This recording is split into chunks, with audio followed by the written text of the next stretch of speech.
on NCAA rules. I think it's a horrendous rule. I think it needs to be changed. But Wetzler ends up missing 20% of the season.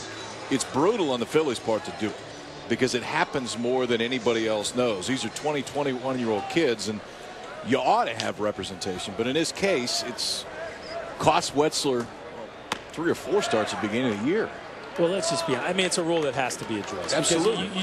You can't have the draft when it is, how it is, and I mean, let's be honest. It's the only sport where you don't declare, right? So Ben Wetzler didn't declare for the draft. He just got drafted by the Phillies. So he has to be able to negotiate with representation. Now, the language of the rule is sketchy to say the least, and it needs to be ironed out. And these kids have to be able to use representation to make the best decision they can make. Well, I think the NCAA finally has taken a little bit, I think, more of a realistic look at it, which they should be. But at the end of the day, if you're trying to look out for what's best for the student athlete, you got